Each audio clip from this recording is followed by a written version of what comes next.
और लोग भी कैसे कैसे, भाई छोड़िए, पत्नी छोड़िए, पिता छोड़िए, माता छोड़िए, शत्रु भी कैसा भाई। इस कहानी का तो विलेन भी कितना खूबसूरत है, कितना कमाल का विलेन है। उत्तम कुल पुलस्त मुनि नाती, पुलस्त का नाती है भगवान शंकर का अनन्य भक्त, दशग्रीव, 10 सिर नहीं है उसके, ये सम्मित है, ये जो रामलीला में लगा देते हैं। 10 दिमागों के बराबर का आईक्यू है, जिसके ऊपर 10 सिरों की कृपा चलती हो, 10 काम एक साथ करता हो, 10 तरह से सोचता हो, उसका नाम दशानन है। 10 सिर वाला है वो, 9 ग्रह उसके चरणों में लेटे हुए हैं, शनि के ऊपर तो पैर रखे बैठा है। फिर भी राम से हार गया। क्यों हार गया, कारण बताता हूं। राम इच्छाओं से मुक्त हैं और रावण इच्छाओं के पाश में बंधा हुआ।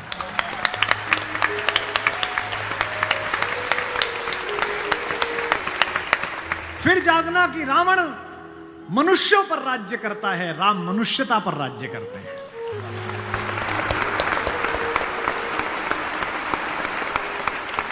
आपको पता है कि जब भगवान ने युद्ध शुरू किया तो पूजा की। राम ने कहा जामवंत से, जामवंत सबसे सीनियर हैं, वो भी ब्रह्मा जी के पोते हैं, रावण के दादाजी के दोस्त हैं, पुलस्थ मुनि के नाना के। कहा कि प्रभु महाराज जामवंत जी, मैं युद्ध करने जा रहा हूं, उससे पहले मैं पूजा करना चाहता हूं। जामवंत ने कहा करिए महाराज। तो बोले मेरे आराध्य तो शंकर हैं, शंकर राम की पूजा करते हैं और राम शंकर की पूजा करते हैं। इस कहानी से बड़ा समन्वय किसी का नहीं हो सकता। जामवंत ने कहा पूजा कर लीजिए महाराज। बोले मुझे एक ऐसा पंडित चाहिए जो शैव हो, शिव को मानने वाला, और मैं वैष्णव हूं तो वैष्णव भी हो। उन्होंने कहा कि इस जंगल में, इस युद्ध क्षेत्र में ऐसा कोई पंडित कहां मिलेगा भगवान। तो उन्होंने कहा पूजा कैसे होगी फिर। तो जामवंत ने कहा एक पंडित मेरे ध्यान में है, पर वो आपका पुरोहित बनेगा नहीं। बोले कौन। बोले पुलस्थ मुनि का नाथी महारथी रावण, वो शिव का भक्त है और वैष्णव भी है, उससे करा लीजिए। सोचिए जिसको हराने जा रहे हैं उससे पूजा।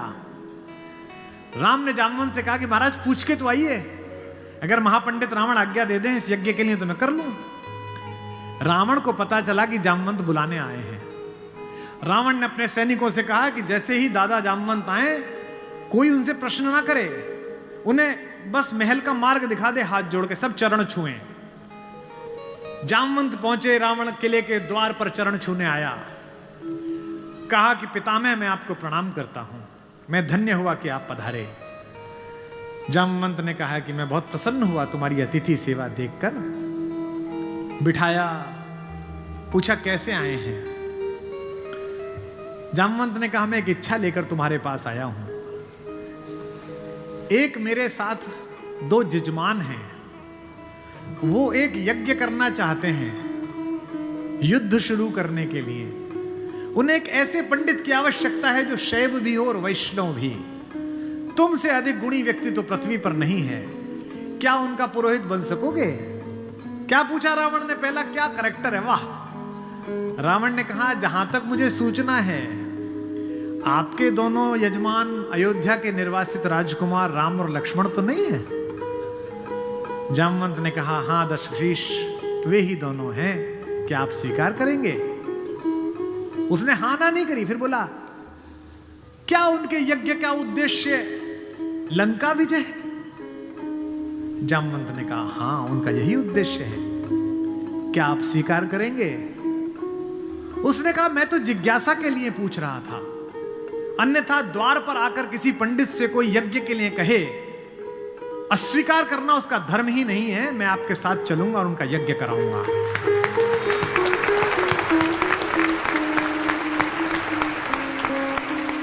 जामवंत ने कहा कि क्या मुहूर्त निकला। उसने नवग्रहों को बुलाया, बोले इधर बैठ, तू इधर बैठ, तू इधर बैठ। वो तो अपने ही हाथ में था, तू मिनिस्टर ऑफ स्टेट, तू फुल कैबिनेट। बता कितने बजे? बोले जी सुबह 5:30 बजे ब्रह्म मुहूर्त में, जिसमें हम पैदा हुए। तो उसने कहा ठीक है, 5:30 बजे का मुहूर्त निकला, मैं 5 बजे आ जाऊंगा। जामवंत ने कहा आचार्य हो गया अब तो रावण, आचार्य पूजा के लिए क्या व्यवस्था करनी है, क्या सामग्री लाऊं?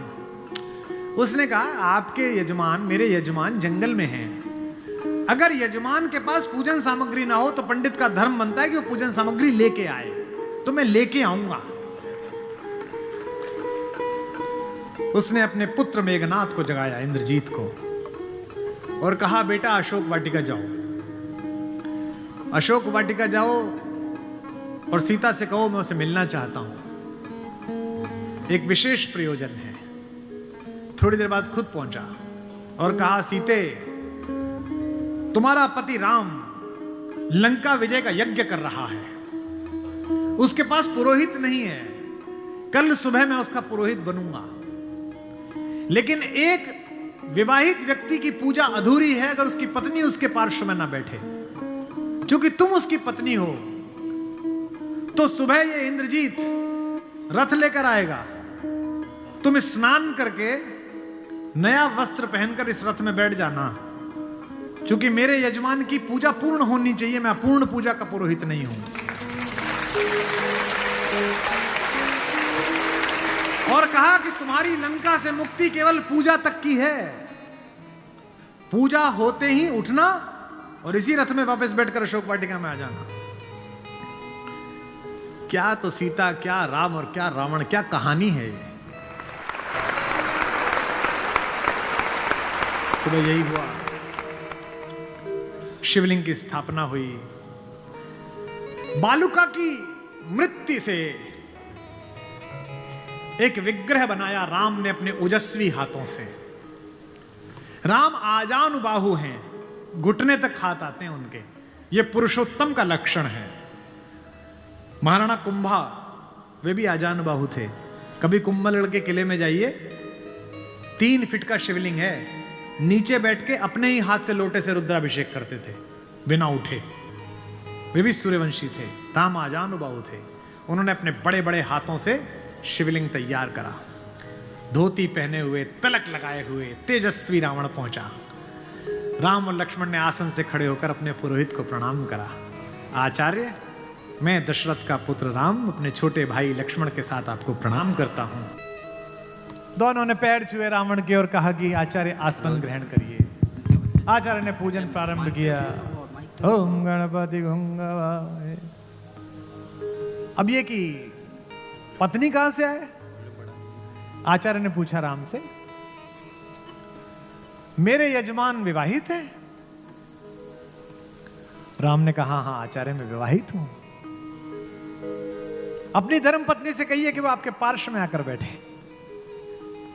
राम ने कहा आचार्य मेरी धर्म पत्नी मेरे साथ नहीं है।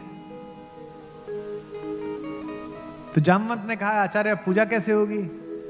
बोले पितामह मैंने आपसे कहा था कि किसी यजमान के पास अगर सामग्री किसी भी तरह की पूरी ना हो, कोई व्यवस्था पूरी ना हो, तो आचार्य का धर्म है कि वो पूरी व्यवस्था बना के लाए। बेटा इंद्रजीत, यजमान की पत्नी को उनके पार्श्व में स्थापित करो। अपहरण गई हुई मां हमारी जगत जननी भारतेश्वरी पार्श्व में बैठी। पूजन प्रारंभ हुआ, सारी अर्चना हुई और पूजन के बाद रावण ने कहा कि मैं आप दोनों यजमानों को आशीर्वाद देता हूं कि आप दोनों जिस संकल्प के कारण ये पूजा कर रहे हैं, आज सारे देवता उपस्थित होकर आपके संकल्प को पूर्ण करें। मैं आशीर्वाद देता हूं। हमारे गांव में गीत गाया जाता था, बना पुरोहित रामचंद्र का जय का वर दे आया। जब चलने लगे तो राम ने पूछा, बोले आचार्य दक्षिणा? तो आचार्य हंसा।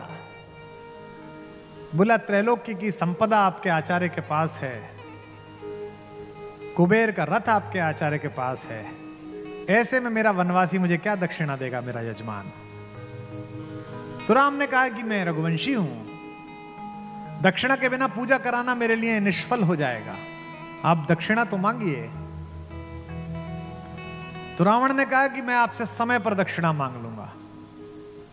राम ने कहा उस समय में देने योग्य बचा या ना बचा? आचार्य बता तो दीजिए कि दक्षिणा क्या है। आचार्य ने जो दक्षिणा मांगी उस पर रावण को भी राम की तरफ से प्रेम भेजा जा सकता है।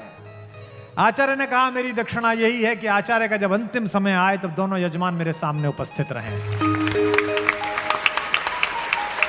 एक अंतर समझ लेना राम और रावण में, आप ढूंढना आपके अंदर रावण है कि राम है। राम के पास जो है वो पर्याप्त है और रावण को जो प्राप्त है वो पर्याप्त नहीं है। रावण के पास पंचकन्याओं में पूजित हमारे मेरठ की पंचकन्याओं में सबसे सुंदर स्त्री मंदोदरी जैसी सती मां उनकी पत्नी है, लेकिन उसके बाद भी जंगल में घूमते हुए एक तपस्वी की वलकल पहने हुए युवती को अपनी रानी बनाना चाहता है।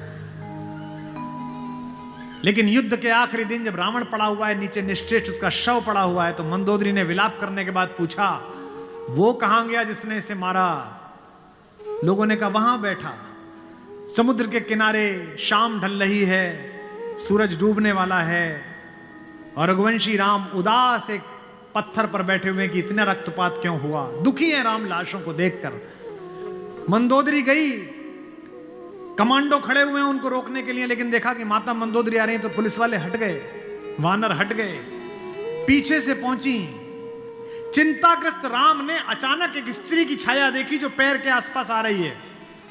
राम सचेत होकर उठे और पलटकर कहा कि देवी मैं आपको प्रणाम करता हूं, इस निर्जन रण क्षेत्र में आप कौन हैं?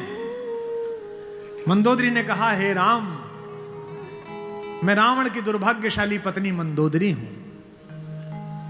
राम ने कहा मां मैं आपसे क्षमा चाहता हूं, आपका पति बड़ा तेजस्वी था, महाज्ञानी था, उच्च कुल में पैदा हुआ था, ब्रह्मा का वंशज था, लेकिन उसने अनीति की थी इसलिए मुझे उसको मारना पड़ा। मैं आपके इस शोक के लिए क्षमा चाहता हूं। मंदोदरी ने कहा मैं इसलिए नहीं आई कि मैं तुम्हें कोसूं। राम ने पूछा फिर किस लिए आई मां? मंदोदरी ने कहा मैं देखने आई थी कि जिसने पूरी दुनिया पराजित कर दी, जिसने तेरे पूर्वज मानधाता तक को स्वर्ग में जाके चुनौती दे दी, जो कुबेर को कालर से पकड़ के नीचे ले आया, उस महापराक्रमी को हराया किसने? ऐसा उसमें क्या है जो मेरे पति में नहीं था? तो राम ने पूछा कि मां आपको पता चला क्या है? बोले हां पता चल गया, आने से पहले ही पता चल गया। राम ने पूछा क्या अंतर है? बोले राम एक मेरा पति था जो मेरी जैसी सुदर्शना होते हुए भी तेरी पत्नी चाहता था, एक तू है कि पीठ पर से भी परिस्त्री की छाया पड़ी है तो उठकर खड़ा हो गया है, ये उसमें तुझ में अंतर है।